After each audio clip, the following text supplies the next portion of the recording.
Non, droit de réponse. Droit de réponse. Alors, on passe à Tribune quotidien. Et l'actualité au quotidien Tribune. Ça, c'est nos micros. Hein. Ouais, non, bon, ben, c'est le micro-cravate. Le micro-cravate, non, c'est le micro-cravate qui ne fonctionnait pas. Non, le plus important, c'est de servir aux téléspectateurs, leur rendre leur dû. Et aujourd'hui, nous avons en face de nous une concurrence qu'il ne faut pas banaliser. Alors, je commence par Tribune. Le plan Macky déréglé. Ça, c'est le titre de Tribune ce matin. Alors, le quotidien Tribune d'indiquer hésitation sur le choix du Premier ministre. Et c'est l'actualité. Oui. Parce qu'aujourd'hui, tout le monde, déjà aujourd'hui, les ministres ont été convoqués au palais. À 10h, peut-être c'est pour dire bye bye. Merci, oui. On présage en voilà. Oui. Donc, on se dit que peut-être d'ici samedi, il y aura le Premier ministre. De toutes les façons, il y aura des autorités qui vont recevoir le 45. Il y en a qui savent déjà qu'ils seront... Ah non, c'est évident. Bon, ça peut être aussi une démission de reconduction, hein. Ça a écouté. Oui, démission de reconduction. Mais d'autres quand même vont... Le président doit voyager normalement demain. Est-ce que c'est en tout cas ce qu'on me dit? Est-ce que c'est justement pour éviter d'attendre son retour de voyage pour tenir ce conseil des ministres qui ne s'est pas tenu hier, puisqu'il avait, je le rappelle aussi, des invités présidents qui étaient au Sénégal. Il fallait d'abord les raccompagner avant d'aller sur les tâches gouvernementales. Ouais, voilà, donc si on peut avoir la tribune de ce côté, parce que l'exercice serait quand même pénible. Voilà, merci la régie. Hésitation sur le choix du Premier ministre, vous avez le titre de Tribune. Comment les résultats des locales ont tout changé. En réalité, ce sont les résultats des locales qui ont retardé l'échéance au regard de ce que nous livre Tribune. Et puis Tribune parle de certains perdants. Certains perdants qui figuraient sur la shortlist du président. Donc il y en a qui ont perdu les élections, qui étaient de potentiels premiers ministrables. Donc c'est ce qui a un peu changé la donne, qui a retardé l'échéance. Alors, on a quoi? On a Tribune quotidienne qui parle de l'opposition, qui organise une marche de protestation ce vendredi. Pourquoi faire? Pour dénoncer les irrégularités qui ont entaché le scrutin à Pékin. Donc, la bataille après les locales de Pékin, ce n'est pas encore fini. Toujours les prolongations. Voilà, c'est toujours les prolongations. C'est ce qu'on retient. Et puis, Tribune nous amène au conseil départemental. Apparemment, là-bas, c'est le dégel. C'est le dégel. Et c'est M. Demba Bitèye qui a mis de l'eau dans son vin. C'est l'expression consacrée. De l'eau dans son bissap, ça n'existe nulle part. Bon, on parle conseil départemental de Kaolack. Pape Demba Bitèye accepte la défaite et félicite Benjeloun. C'est ce qu'on appelle faire. Il faut être républicain. Il faut être républicain dans la vie. Et quand on est comme ça, on aime son pays, on aime sa localité. Et c'est important. Il faut être gentleman dans la vie. Le gentleman agreement. Yes. Of course. Alors, le quotidien parle de la nomination du Premier ministre. Et là, on a les cas bloquants. Dans le quotidien, les cas bloquants. Alors, qu'est-ce qui se passe par rapport à cette actualité? Il vous suffit de lire le quotidien, pour justement comprendre. Et ce qu'il conviendrait de comprendre dans l'actualité du quotidien, gravite justement autour du conseil départemental de Kaolack. Et là, le quotidien nous dit, Bitèye recours ou désistement. De quoi il en est exactement? C'est une interrogation. Dissension au sein du personnel, au sein des personnels enseignants, la guerre des indemnités. Oui. Donc déjà, il y a une division entre eux. Et c'est ça aussi qui veut diviser pour mieux régner peut-être. Mais il faut comprendre que chacun y va avec ses propres intérêts. Et puis multiplication des centres culturels, la nouvelle offensive étrangère. Là, c'est le quotidien. Et puis l'évidence donne un peu l'explication par rapport au jet de pierre lors de l'inauguration du stade Abdoulaye Wade. Ça, c'est l'évidence quotidienne. Merci, messieurs de la régie. Jet de pierre, dégâts au stade Abdoulaye Wade, retour sur les raisons d'une frustration. Donc, le mot est lâché, frustration. Donc, il a été question de frustration. Sur quoi se base l'évidence pour parler de frustration? Parce que certains ont dit que c'était des attitudes de sauvageons. Bon, il y a le récréam. Mais ce que c'est, de sabotage. Ce qu'on retient, c'est l'évidence nous amène à Wakungura. Les grandes ambitions de Amadou Lamine Dieng. Merci. Les grandes ambitions. Wakungura, c'est dans le RIP. C'est dans le RIP. Et Wakungura, c'est dans le RIP. C'est justement à Kaolack. Et puis, contentieux au conseil départemental de Kaolack. Pape Demba Bitèye, l'acte de grandeur. C'est ce que retient bien entendu l'évidence. Et puis, critique révèle, après l'euphorie de la CAN et l'inauguration du stade Abdoulaye Wade, qu'est-ce qu'on a? On a Macky qui sort de la bulle festive. À un moment, il faut revenir sur terre. C'est le journal Critique. Donc, c'est ce que semble faire Macky aujourd'hui. Pourquoi Macky doit sortir de sa bulle festive ou de la bulle festive? Eh bien, parce que la crise scolaire est toujours là. Voilà. La crise scolaire est là et les enseignants promettent de chauffer la rue. Ça, ce sont les informations. Malgré tout ce qui a été promis aux enseignants, ils promettent le front social demeure en ébullition. Voilà. La rencontre, apparemment, ça, c'est reporté jusqu'à demain à cause du Conseil des ministres. Voilà. Donc, le front social est en marche. Donc, Monsieur le Président, il y a des problèmes qui sont encore là. La hausse des prix de denrées demeure et reste entière. Voilà, demeurer et rester. Comment ça s'appelle? Attribut. Alors, ouais, épithète et attribut. Bataille de Pikine, l'opposition s'oppose au hold-up électoral, nous les critique, et puis critique nous dit, Pape Demba Bitèye, il retire ses airs. Que retient-on de Direct News par rapport au problème de l'heure? L'un, c'est quoi? C'est le retard dans les chantiers du service neurologique de Fann, et c'est Direct News qui évoque la question aux conséquences macabres. Ça, c'est Direct News, aux conséquences macabres. La majeure partie des malades meurent en cours de route pour manque de prise en charge, parce que ça, c'est la question de l'hôpital. Vous avez déjà la question de l'éducation. C'est compliqué. Il faut rappeler qu'il y a 300 heures, au cas où tout rentrait dans l'ordre, il y a 300 heures à rattraper. Bon, eux, ils ont leur méthodologie, ils ont leur manière de travailler pour combler le gap. Vous avez aussi le système de la santé où on parle de retard dans les chantiers du service neurologique de Fann. Et vous avez ce titre, aux conséquences macabres, parce que des gens meurent, justement. Et justement, Direct News, toujours sur le plan de la santé, nous amène à l'hôpital Matlalboul Fawzeni de Touba. Pourquoi faire? Pour nous dire que ça fait 3 jours. 3 mois. Ça fait 3 mois, autant pour moi. Non, ça fait 3 mois que l'hôpital n'a pas d'eau. 3 mois, un hôpital sans eau. 3 mois. C'est grave. C'est grave. Mais Mam Diaré, tu es où? Où est Mam Diaré? Tout cela intervient à quelques jours du magasin de Kassouradiap.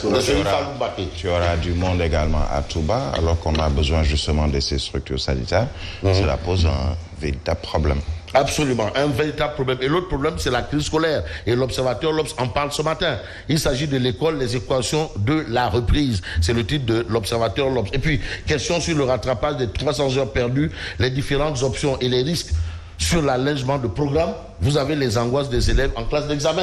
Parce que aussi, ça, c'est une autre équation à plusieurs inconnus. Mais ce qu'il faut savoir, c'est un peu ce que nous souligne l'AS. L'AS reparle justement de la situation de l'hôpital de Touba. De quoi s'agit-il? Eh bien, l'hôpital Matlalboul Fawzeni de Touba sous perfusion, victime d'une pénurie d'eau depuis 3 mois. C'est inconcevable. Qu'est-ce que ça veut dire? Ça, c'est une catastrophe sanitaire. Parce que l'hôpital, c'est d'abord l'eau. La propreté, c'est d'abord l'eau. Absolument. Donc, vous avez ça. Et puis, vous avez caution pour les législatives. Le pôle des non-alignés propose 5 millions. Là, on est déjà dans la perspective des élections législatives. N'est-ce pas? 5 millions. 5 millions. Marche pour contester la victoire de Benno Bokassa à la mairie de Pikine. L'opposition, bien entendu, est dans une dynamique de contestation. L'opposition sera dans la rue ce vendredi. Est-ce que ça va changer quelque chose ou ça va apporter grand-chose?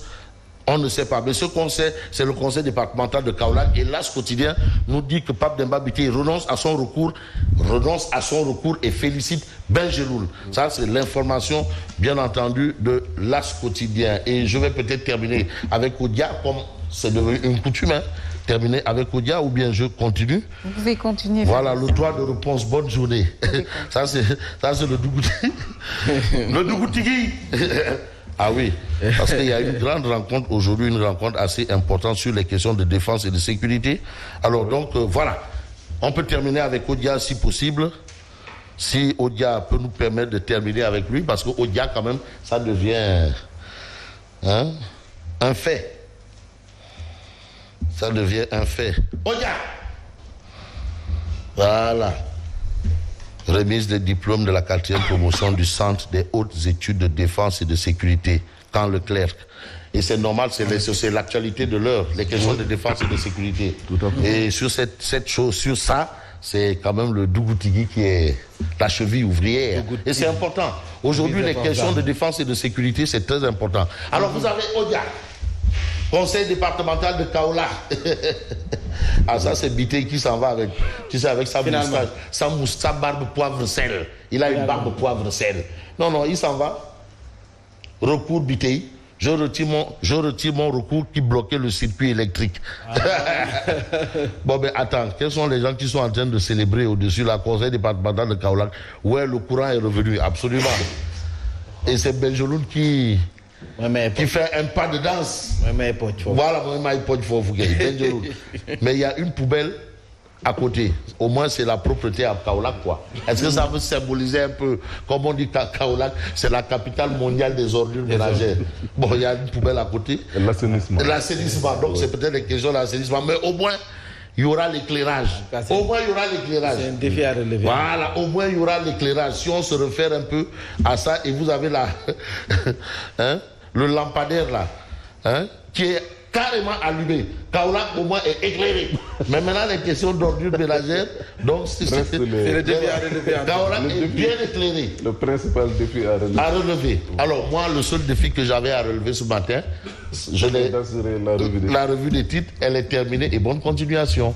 Merci beaucoup. Fabrice Nguema, vous aurez la revue de presse comme il l'a dit tout à l'heure, après le développement du journal. Et tout de suite, nous allons commenter.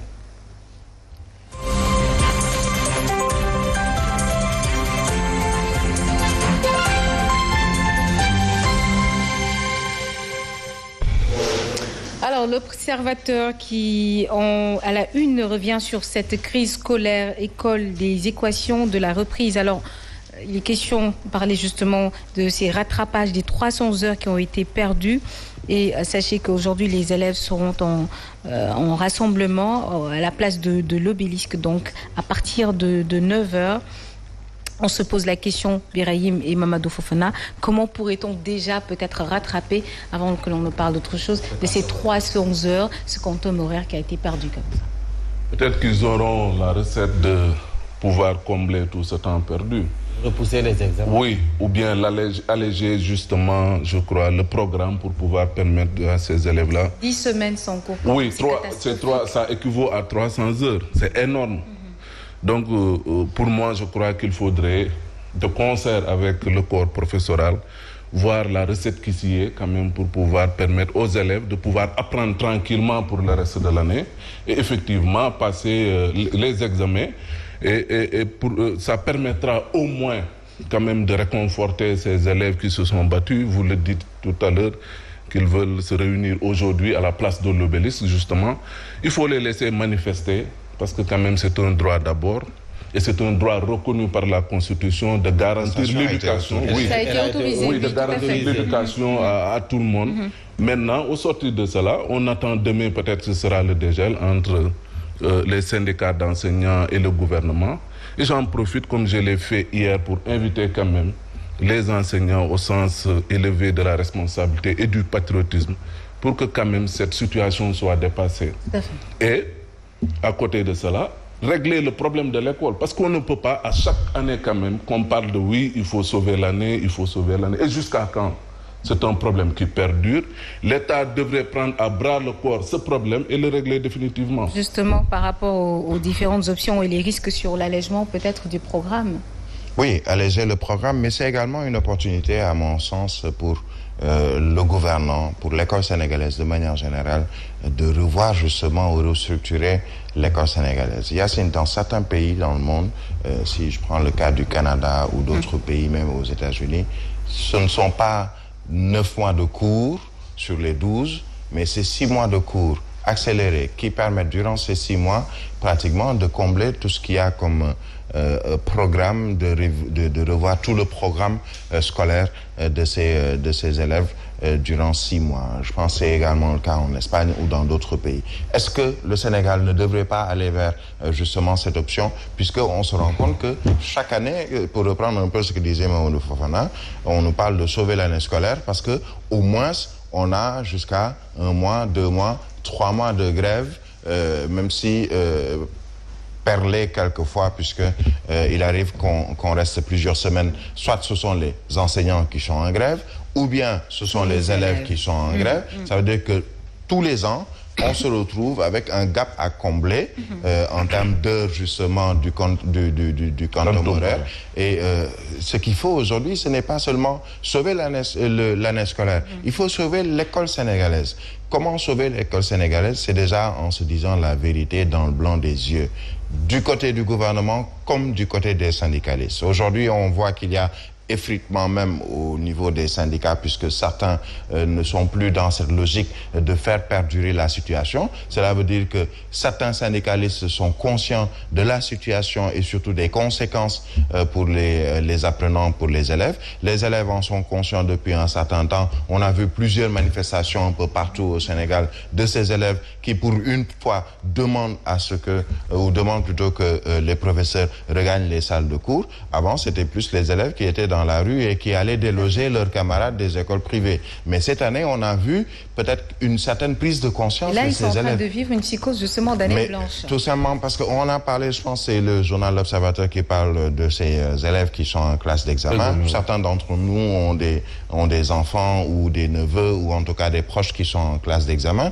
qui sont obligés de faire appel à ce qu'on appelle des répétiteurs pour justement essayer de combler ce vide qui est posé et qui est laissé par cette grève des enseignants. Il faudrait Est-ce que tout le monde a les moyens de c'est ça la question. Tout le monde n'a pas les moyens. Aussi. Maintenant, il y a une parade qui pourrait être trouvée et par le gouvernement et par les enseignants de manière générale à travers leurs syndicats. C'est après cette reprise, s'il y a reprise au sortir de ces négociations de demain, qu'à partir de ce moment, qu'on puisse trouver un moyen pour permettre justement à des enseignants de pouvoir dispenser plutôt des cours à ces élèves qui sont surtout en classe d'examen, en cours de rattrapage, et qui seraient gratuits justement pour permettre à ceux qui n'ont pas les moyens d'avoir un répétiteur ou quelqu'un qui puisse aider les élèves à l'école, que ces gens qui n'ont pas les moyens, surtout puisqu'il s'agit d'élèves du public. C'est le public aujourd'hui qui est touché justement par cette grève. Le secteur privé ou les établissements privés le sont moins. Aujourd'hui, il y aura un gap à combler puisque ceux qui sont dans le privé, ils ont leur quantum horaire qui est quand même assez